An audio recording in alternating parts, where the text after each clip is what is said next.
Good morning. I'm Eliza Petrie. Welcome to Champions of Rural America here on Market Day Report. For more than 30 years, the Congressional Western Caucus has worked to restore prosperity to rural economies while upholding the Western way of life.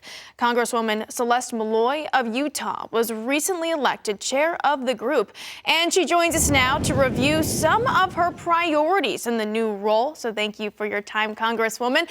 And speaking of priorities, there is some big news out of Washington today as the Supreme Court has struck down President Trump's tariff trade strategy, as you know. So obviously a lot to digest here, but curious if you have any immediate thoughts on this matter. Unsurprisingly, I do. I've seen what's going on social media and a lot of the things that are being said, but I think what a lot of people are missing is that this was actually a narrow ruling. The court didn't say tariffs are illegal. They didn't say the president can't be part of the process. They just said that the International Economic Emergency Powers Act can't be used as a justification for tariffs. So we're still going to have tariffs as one of the tools we use to make sure that we're playing fairly with our trade partners around the world, but Congress is probably going to have to be more involved, and the executive branch can't use the IEEPA as a justification for new tariffs. And that's not exactly a repudiation of a tariff policy. So we'll just have to adjust and move forward and make sure Congress is involved and that we have trade policies that make sense. Sure. And obviously, as this news came down this morning, we've been kind of trying to get all of the information we can and understand what this means. So I really appreciate your legislative lens when it comes to this. But now let's transition more into your background and your journey with the Western Caucus so far. Talk to me about that. Yeah, I have been around Western Caucus a lot longer than I've been a member. I've only been in Congress for a couple of years, but before I was doing anything elected, I was doing public lands policy in southern Utah, and I was attending Western Caucus events, and I'm a big fan of what the caucus does. In fact, when I ran for Congress the first time, I told my constituents consistently that the only caucus I would commit to joining before I got here was the Western Caucus, because it's one of the biggest, one of the most effective caucuses in Congress, and it stays focused on the things that matter in my district and in the places where I've spent my time. And so I'm really excited that I now get to join some legends who've run this caucus, Senator Lummis, Rob Bishop, people who have spent their lives fighting for rural issues and Western issues. And I was a staffer in Congress before I ran, and I was the staffer that covered Western Caucus then. And they go to different parts of the country and really zero in on issues that matter. Maybe it's a really regional issue in a rural part of the United States, and that area would never have enough representation on their own to be able to carry an issue. But when you get a whole bunch of members of Congress who have similar issues and similar values to pay attention to something, then you can get some policies fixed. So it sounds like you're right where you need to be, which is great to hear. So what are your priorities for the Western Caucus as a whole? Western Caucus is going to remain focused on natural resources and rural issues. That's the history we've had. I'm not going to change any of that. But right now, we're going around and talking to all the offices that belong to Western Caucus and asking them, what's working for them, what they'd like to see done differently, and what their top priorities are for the caucus. So then we'll have sort of a charter moving forward, maybe not a charter, but marching orders moving forward of these are the things that our members have identified as their top priorities. It'll be things like wildfire and water, mineral production, timber, endangered species issues, land management issues, the things you expect from rural caucus. I had a colleague tell me, rural America will never have a big enough voice until all of rural America speaks with one voice. And that's what we're really hoping to accomplish moving forward, is making sure that those rural issues and resources issues are staying at the forefront and that we're focused in a way that means we can get results instead of just talking about a lot of different things all the time. We're going to have a few things that we're focused on and making sure we have a goal for how we're going to make progress on those things.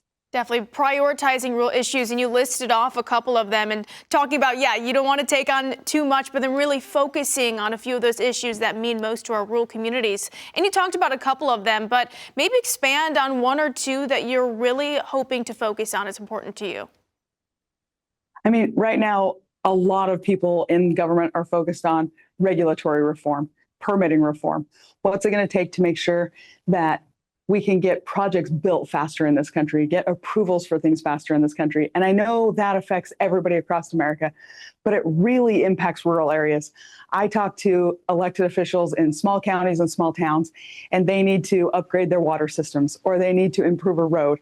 And the process they have to go through to get all the approvals, especially in a state like Utah, where most of our land is federal land. They're going through federal processes for things that are, simple routine matters in some rural areas, but in Western states, they become federal matters. And it's expensive. They have to have somebody who has expertise in, federal permitting, and it takes so much time. And while you're going through this process, the projects get more and more expensive. The inputs get more expensive. And so we're focused on a lot of that regulatory reform, and the relevant committees are focused on the same thing, which is beautiful. When we have so many members of the Western Caucus on committees that are relevant to the things we're working on, and we're working together, we have a White House that wants to work with us, then we can make progress on things like permitting reform, but also, wildfire. Everybody's talking about wildfire right now. And while it's raining right now in DC, we do not have enough snow in most of the West. It's probably going to be a dry summer. So we're trying to plan for how we do wildfires better. How do we prevent wildfires with better management? How do we handle wildfires in the cheapest, most effective way that protects life and property? Those are the kind of issues we're uniquely positioned to weigh in on because of our membership and our focus. Yeah, we appreciate you mentioning the wildfires. It's something that has been top of mind for a lot of our viewers and us as well on Market Day Report this morning. And thank you for giving us a glimpse into what you're working on, and good luck to you as you work in D.C. for the people in the rural community. So thank you for joining us this morning. Congresswoman Celeste Maloy of Utah.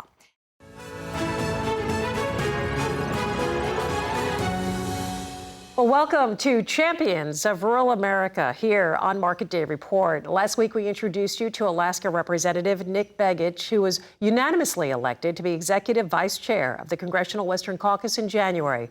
An Anchorage native, Begich talks about the opportunity the Western Caucus gives members of Congress to see parts of the country that they may not have seen before. I'll tell you, one of the great things about being a member of the Western Caucus is being able to travel and see so much of the rest of the United States.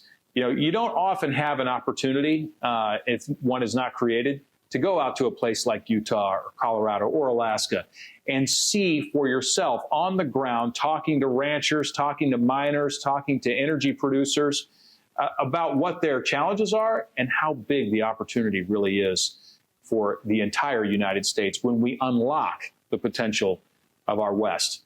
And so I would say, one of the most important things, one of the most valuable things is getting members out of Washington, D.C., taking them out, sometimes dragging them out to the Western states so they can see for themselves just how big and just how vast our future can be when we unlock the full potential of the West.